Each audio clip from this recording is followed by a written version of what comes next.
Hello, welcome to another episode of My Life in Objects. So I'm going to feature another Magic the Gathering book I have. This one's slightly more shelf worn. I bought this second hand, I think it was through Amazon, quite a number of years ago, or at least in the last, 10 to 12 years. And this was also authored by Beth Moursund, as was the previous Magic the Gathering book we've looked in this series.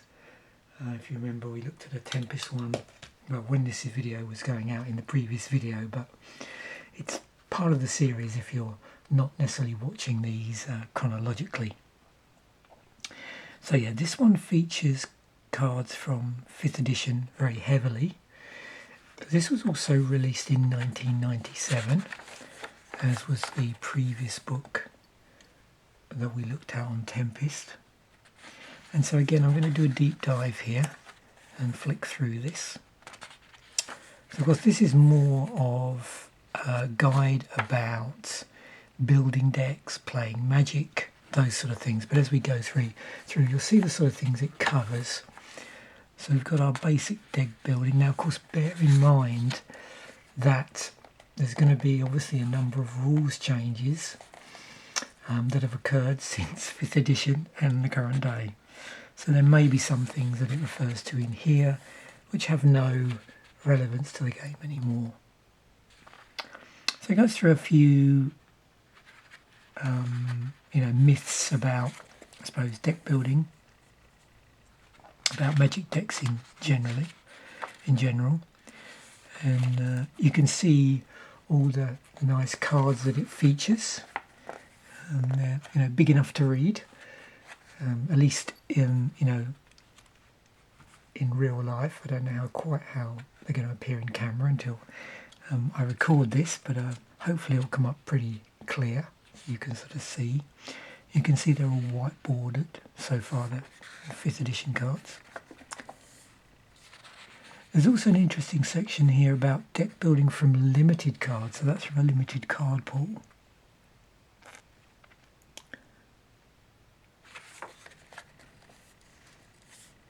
A little bit about sorting, building the deck, trimming the deck, splashing a colour, adding land.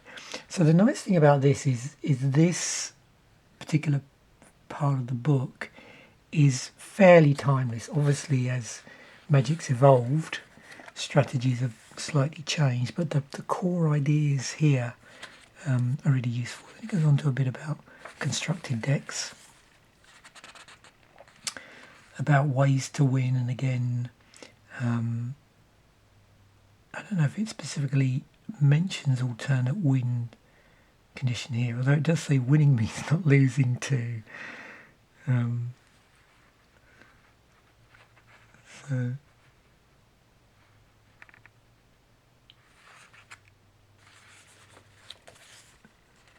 And it talks about different, I suppose you could call it deck archetypes, I suppose would be the correct term.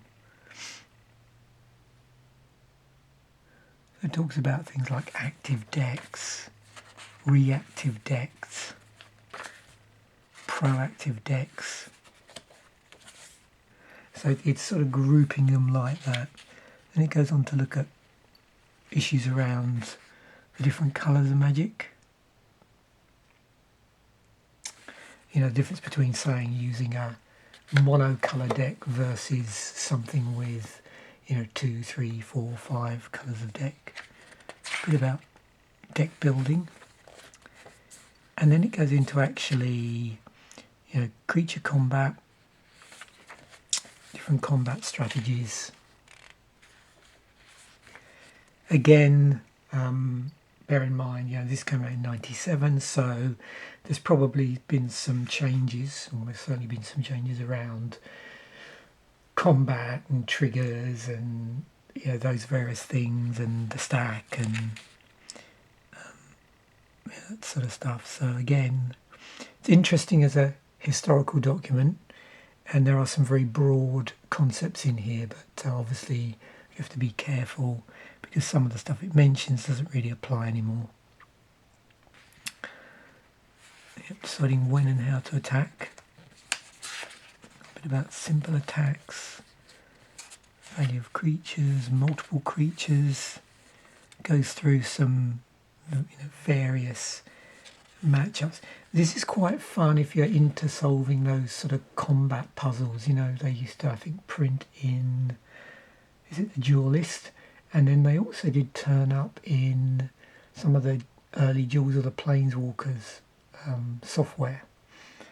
Those digital games, those various sort of challenges, where it says, it's your turn next. It shows you the board state and then gets you to work out how you're going to win.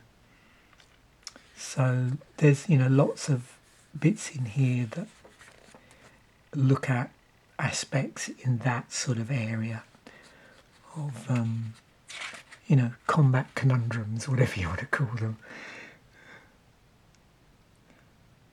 Deciding when and how to block.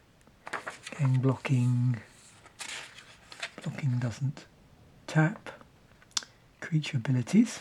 So a bit about creature abilities. I mentioned it there, I don't know if you saw it, is banding, which would have been a thing back then. Banding on the defence. Evasion. So it goes into a little bit about evasions. First strike, trample as well. Creature standoff. I like the way it's sort of, you get these areas where it clearly lists things to consider. It's a really nicely laid out book, I think. Creature generations, resetting, fast effects, changing power and toughness. There's all these different, combat strategies, pumping effects, those sort of things. So yeah, it's a pretty deep dive into the various aspects of gameplay. Destroying and removing creatures. You see there's also these sort of call out boxes, whatever you want to call them, that feature these green ones as well. Return to hand effects. Various bouncing, damage dealing effects. Messaging with damage. There's probably a later book I'll feature as well. There is an advanced version of this, which is authored by a pro Magic player. So I suspect in a later episode of My Life in Objects, I will feature that. Prevention and redirection, saboteurs, general playing strategy. So yeah, so this is all around the different stages of the game. So early game, mid game, and late game. Mangling the stages. So there's bits about cumulative aspects of gameplay. So how things over time adding up. Rather than I don't mean by that cumulative upkeep. Yeah, which land should I play? Which spell should I cast? When should I do it? Holding on to cards, fast effects, so on. Figuring out your opponent's deck. And then we get on to deck themes. So, start off with, I think it's weenies here. So there's different strategies around various weenie decks based on, I suppose, to some degree, whatever colour of magic you're playing or combination thereof. Big creature decks, burn decks, permission decks, so control, I suppose, another name. Land destruction discard deck. So this, and I did mention it at the time when I did the series way back, this is where the infamous No Hand, No Land series came from, this deck. I'll include a link to that. It's one of my favourite series, and it was very popular at the time actually, because we went through, in some ways it wasn't dissimilar to what I've been doing with deck musings, but just doing it in paper. So was to take the deck No Hand No Land and then look at various other cards that are similar to or even the same as the cards in the No Hand No Land deck, with feedback as well from viewers, because I did it over several episodes. Because of course it took a while for the cards to arrive. It's not like when I'm doing on Scryfall where they just come up straight away.